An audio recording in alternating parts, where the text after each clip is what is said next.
मन स्थिर नहीं रहता, क्या करे? मन के गंदे विचार खत्म करने का उपाय क्या है? शांत रहना कैसे सीखे? इन्हीं सारे सवालों के जवाब हम आज की इस वीडियो में जानेंगे। दोस्तों, जीवन में बहुत सारी कठिनाइयां होती हैं और हम सभी इन मुश्किलों से बाहर निकलना चाहते हैं। इन सभी मुश्किलों से बाहर निकलने का आसान तरीका आज की इस वीडियो में हम कहानी के माध्यम से जानेंगे। तो चलिए आज की इस वीडियो की शुरुआत करते हैं। बहुत समय पहले की बात है। नॉर्थ चाइना में 3 मंक रहा करते थे। उनका नाम किसी को नहीं पता, क्योंकि उन्होंने कभी अपने बारे में किसी को कुछ नहीं बताया। चीन में आज भी उन्हें बस 3 हंसते हुए मंक के नाम से जाना जाता है। वे तीनों मंक हमेशा एक साथ रहते थे और गांव-गांव घुमा करते थे। वो जिस भी गांव में जाते, वहां के बाजार के बीचों बीच खड़े होकर जोर जोर से हंसना शुरू कर देते। उनकी हंसी को देखकर लोगों का ध्यान उनकी तरफ खिंचा चला आता और धीरे धीरे उनके चारों तरफ एक बड़ी भीड़ इकट्ठा हो जाती।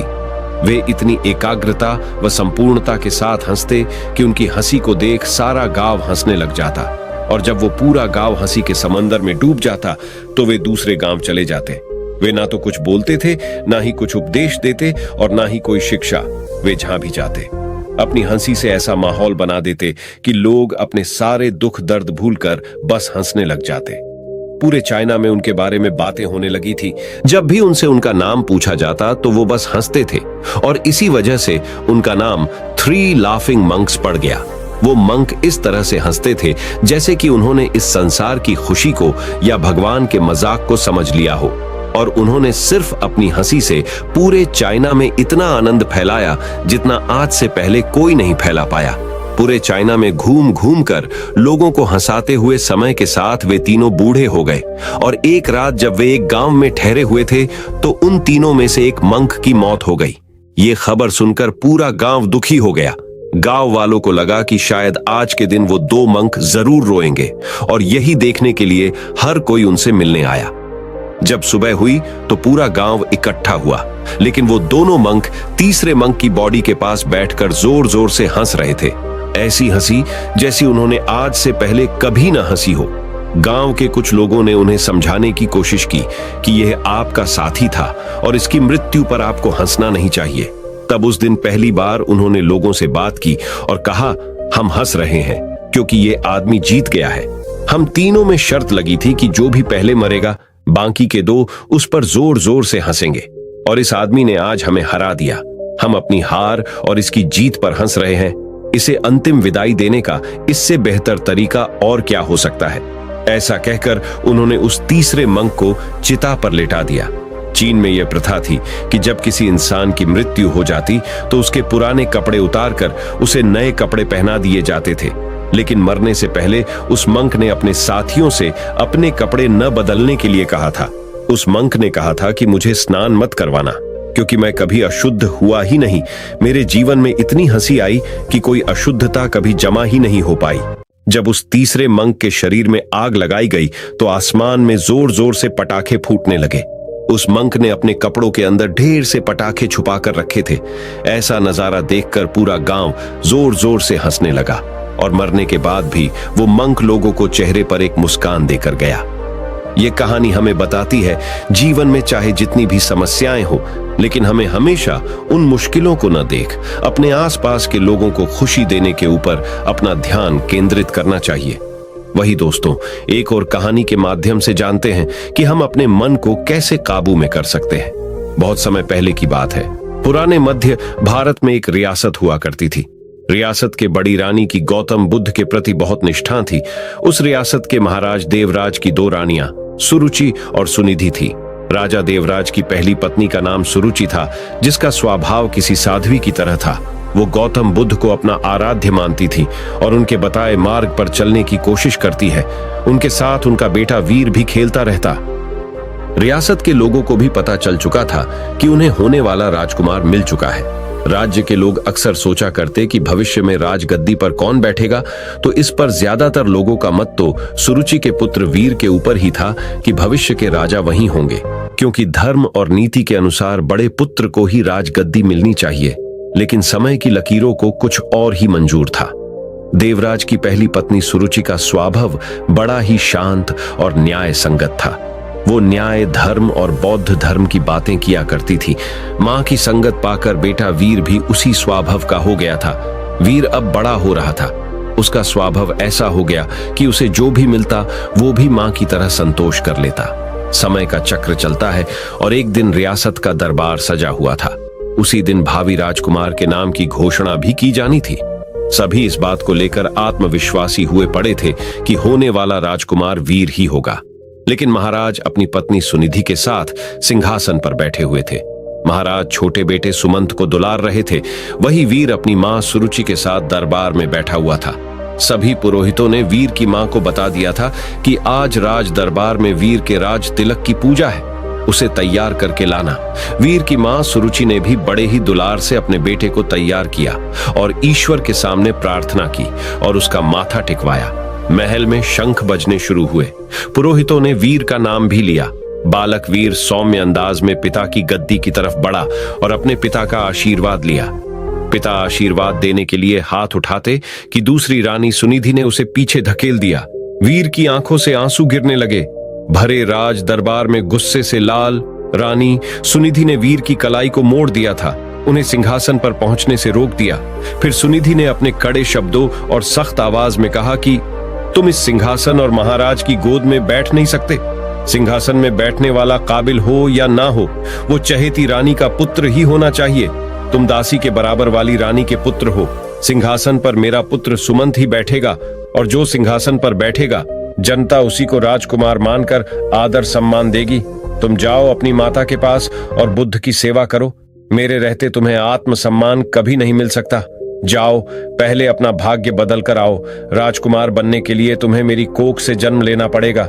यह सब सुनकर पूरा राज दरबार हक्का बक्का रह गया।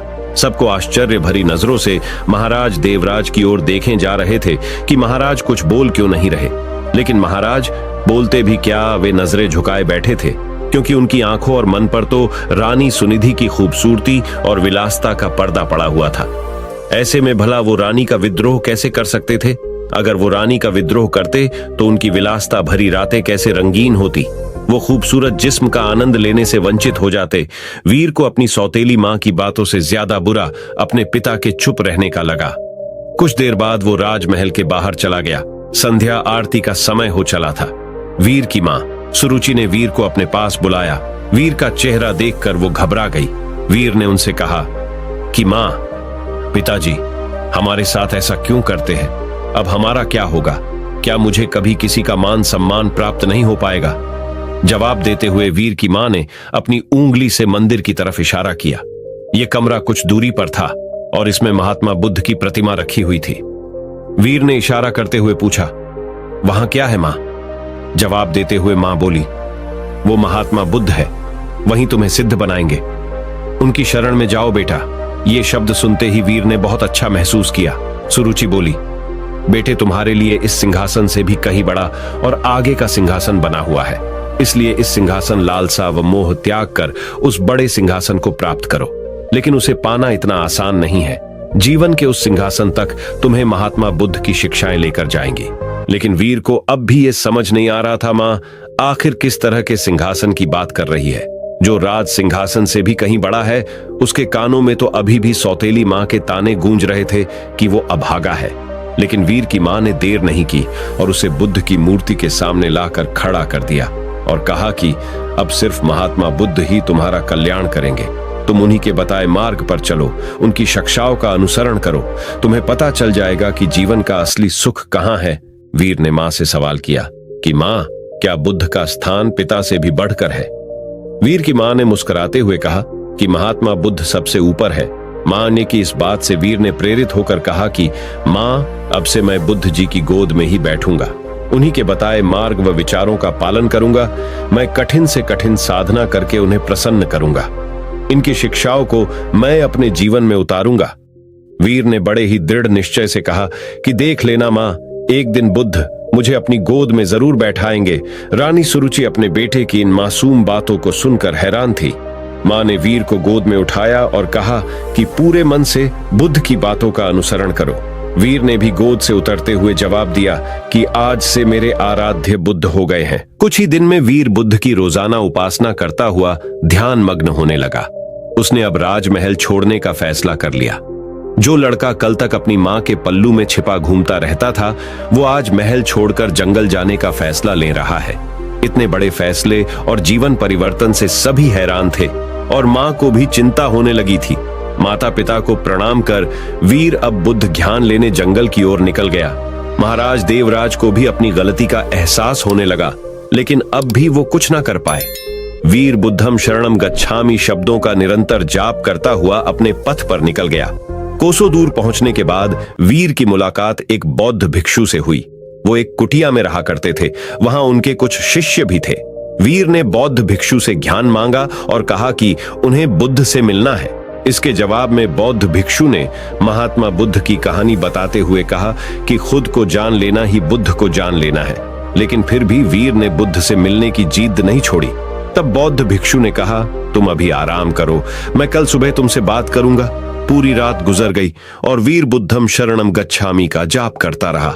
सुबह हुई तो वीर ने बौद्ध भिक्षु से फिर सवाल किया। भिक्षु ने जवाब में कहा कि अभी मेरी एक अंगूठी खो गई है, उसमें मेरी जान बसती थी, उसे खोज दो, फिर मिलवाता हूं। वीर पूरे मन से उस अंगूठी को खोजने में लग गया। सुबह से रात हो गई, लेकिन अंगूठी कहीं नहीं मिली। फिर बौद्ध भिक्षु ने वीर को दिया लेने के लिए कुटिया के अंदर भेजा। वहां पहुंचकर वीर ने देखा कि अंगूठी तो अंदर ही संभाल कर रखी हुई है। यह दृश्य देखकर वीर को बहुत दुख हुआ। उसने बौद्ध भिक्षु से कहा कि जब आपने अंगूठी को अंदर ही रखा हुआ था तो आपने मुझसे बाहर क्यों तलाश करवाया। इसका जवाब देते हुए बौद्ध भिक्षु बोले कि ठीक इसी तरह बुद्ध भगवान भी तुम्हारे अंदर विराजमान है, फिर भी तुम उन्हें बाहर क्यों खोज रहे हो। खुद को मोह सम्मान, लालच, बुराई, अपमान, क्रोध, क्रूरता, ईर्ष्या जैसे भावनाओं से मुक्त कर दो। किसी की बातों का बुरा मानना, क्रोध करना और किसी भी प्रकार लालसा मन से त्याग दो। बस इतना ही करना, फिर देखना बुद्ध तुम्हें तुम्हारे अंदर ही मिल जाएंगे। इसके बाद जब वीर यह समझ गया कि बुद्ध एक साधारण पुरुष से कैसे महात्मा बुद्ध बने थे, तब इसका उनके मन पर बहुत प्रभाव हुआ। वह बहुत प्रेरित हुए। वीर ने अब गहरे ध्यान में डूबकर बुद्ध की उपासना आरंभ कर दी। जैसे जैसे वीर का ध्यान गहरा होता गया, उसी तरह वीर को आत्मज्ञान की प्राप्ति होने लगी। एक वक्त ऐसा आया कि वीर की सारी चाहतें मर गईं। वीर के मन से सभी लालसाएं खत्म हो गईं। वीर को अद्भुत आनंद का एहसास हो रहा था। लंबे वक्त तक नियमबद्ध तरीके से ध्यान करते रहने से उसे आत्मज्ञान की प्राप्ति हुई थी। अब वीर के मुख का अद्भुत तेज देख लोग उसे महासंत कहने लगे। यह बात कुछ समय बाद मध्य रियासत तक पहुंच गई कि पर्वत की शिला में कोई बड़े प्रतापी तेजस्वी बौद्ध भिक्षु ध्यान में मग्न रहते हैं। राजमहल की तरफ से उन्हें बुलावा भेजा गया। रियासत की हालत ठीक नहीं चल रही थी, क्योंकि महाराज का दूसरा बेटा विलासिता में बर्बाद हो चुका था। सुनिधि का हुस्न व खूबसूरती भी उम्र के साथ ढल चुकी थी। वहीं दूसरी ओर वीर की समृद्धि दूर दूर तक फैलती ही जा रही थी। एक दिन था जब वीर को सिंहासन पर बैठने के लायक नहीं समझा गया था। एक दिन और आया, बौद्ध भिक्षु के रूप में वीर ने राजमहल में कदम रखा। प्रजा की आंखों में आंसू भी थे और सम्मान भी। महाराजा और सुनिधि हाथ जोड़े पछतावे के आंसू रो रहे थे। वीर की मां के कानों में भी बच्चे। वीर की बातें साफ साफ गूंज रही थी। बौद्ध भिक्षु रूपी वीर ने सबसे पहले महात्मा बुद्ध की प्रतिमा को प्रणाम किया और कहा कि दूसरों की सेवा से बड़ी कोई विलासिता नहीं, कोई भी सिंहासन कोख से नहीं बल्कि काबिलियत से तय होता है। वीर ने राज सिंहासन का त्याग कर दिया और त्याग करने के लिए मंदिर रूपी कमरे की ओर चलने लगा। वहां वीर को देखने वाले लोग महसूस कर पा रहे थे कि जैसे कोई शांति की मूर्ति चल रही हो। बुद्ध की शरण में जाकर एक साधारण सा बालक वीर सिद्ध पुरुष बनकर लौटा था। दक्षिण भारत में आज भी यह कहा जाता है कि वीर को बुद्ध मंदिर की ओर जाते देखा तो सबने, पर वापस आते कभी नहीं देखा गया। जब मंदिर के भीतर गए तो वहां पर बस भिक्षु वस्त्र ही मिले थे। कहा जाता है वह सिद्ध हो चुके थे। उन्होंने बुद्ध की शरणों में शरण ले ली थी। यह कहानी बतलाती है कि बुरा कर्म धीरे धीरे मनुष्य से एक दिन सब कुछ छीन लेता है। मन का चयन, सुख, शांति, धन, संपदा, वैभव, सम्मान, प्रतिष्ठा, बुरा कर्म और गलत आदतें एक दिन मनुष्य का जीवन नर्क बना देती है। वही अब हम एक कहानी के माध्यम से जानते हैं कि मन को सही ढंग से शांत कैसे करें। एक बार की बात है, एक बड़े से नगर में एक सेठ रहता था। उसके पास लाखों की संपत्ति थी और बहुत ही बड़ी हवेली थी। नौकर चाकर थे, फिर भी सेठ को शांति नहीं थी। एक दिन किसी ने उसे बताया कि पास के नगर में एक साधु रहता है। वह लोगों को ऐसी सिद्धि प्राप्त करा देता है कि उससे मनचाही चीजें मिल जाती है। सेठ उस साधु के पास गया और उसे प्रणाम करके कोई निवेदन किया। महाराज, मेरे पास पैसे की कमी नहीं है, पर फिर भी मेरा मन बहुत ही अशांत रहता है। आप कुछ ऐसा उपाय बता दीजिए कि मेरी अशांति दूर हो जाए। सेठ ने सोचा कि साधु बाबा उसे कोई तावीज दे देंगे या और कुछ कर देंगे जिससे उसकी इच्छा पूरी हो जाएगी, लेकिन साधु ने ऐसा कुछ भी नहीं किया। अगले दिन उसने सेठ को धूप में बिठाए रखा और स्वयं अपनी कुटिया के अंदर छाया में जाकर चैन से बैठा रहा। गर्मी के दिन थे। सेठ का बुरा हाल हो गया। उसको बहुत गुस्सा आया, पर वह उसे चुपचाप पी गया। दूसरे दिन साधु ने कहा, आज तुम्हें दिन भर खाना नहीं मिलेगा। भूख के मारे दिन भर सेठ के पेट में चूहे कूदते रहे। अन्न का एक दाना भी उसके मुंह में नहीं गया, लेकिन उसने देखा कि साधु ने तरह तरह के पकवान उसी के सामने बैठकर बड़े ही आनंद से खाए। सेठ सारी रात परेशान रहा। उसे एक क्षण को भी नींद नहीं आई। वह सोचता रहा कि साधु तो बड़ा स्वार्थी है। तीसरे दिन सवेरे ही उठकर उसने अपना बिस्तर बांधा और चलने को तैयार हो गया। तभी साधु बाबा उसके सामने आकर खड़े हो गए और बोले, सेठ, क्या हुआ? सेठ ने कहा, मैं यहां बड़ी आशा लेकर आपके पास आया था, लेकिन मुझे यहां कुछ नहीं मिला। उल्टे ऐसी मुसीबतें उठानी पड़ी जो मैंने जीवन में कभी नहीं उठाई। मैं यहां से जा रहा हूं। साधु हंसकर बोले, मैंने तुम्हें इतना कुछ दिया, पर तुमने कुछ भी नहीं लिया। सेठ ने विस्मय भाव से साधु की ओर देखा और बोला, आपने तो मुझे कुछ भी नहीं दिया। साधु ने कहा, सेठ, पहले दिन जब मैंने तुझे धूप में बिठाया और स्वयं छाया में बैठा रहा, तो इसके जरिए मैंने तुझे बताया कि मेरी छाया तुम्हारे काम नहीं आ सकती। जब मेरी बात तुम्हें समझ में नहीं आई, तो दूसरे दिन मैंने तुम्हें भूखा रखा और स्वयं अच्छी तरह खाना खाया। उससे मैंने तुम्हें समझाया कि मेरे खा लेने से तुम्हारा पेट नहीं भर सकता। सेठ, याद रखो, मेरी साधना से तुम्हें सिद्धि नहीं मिलेगी। धन तुम्हारे खुद अपने पुरुषार्थ से कमाया है और शांति भी तुम्हें अपने ही पुरुषार्थ से मिलेगी। सेठ की आंखें खुल गईं और उसे अपनी मंजिल पर पहुंचने का रास्ता मिल गया। साधु के प्रति कृतज्ञता व्यक्त करता हुआ वह घर लौट आया। ये कहानी बताती है कि मनुष्य को अगर अपने मन को काबू में करना है तो उसे खुद से ही इसका प्रयास करना शुरू करना होगा। दूसरों को देखकर कुछ नहीं होने वाला है। अगर आपको भी खुद के मन को काबू में करना है और अपने मां की सारी गंदगी को साफ करके खुद को सर्वश्रेष्ठ बनाना है, तो आपको भी खुद पर संयम रखने के लिए लगातार प्रयास करता रहना होगा, जिससे आपका मन, आपकी बुद्धि और आपका शरीर आपके काबू में आकर आप जैसा चाहो वैसा होना शुरू होगा। दोस्तों, गौतम बुद्ध की ये प्रेरणादायक कहानी आपको कैसे लगी, ये कमेंट बॉक्स में कमेंट करके जरूर बताइए। और वीडियो अगर आपको पसंद आया हो तो इस वीडियो को एक लाइक और चैनल को सब्सक्राइब जरूर कर दीजिए। नमो बुद्धा।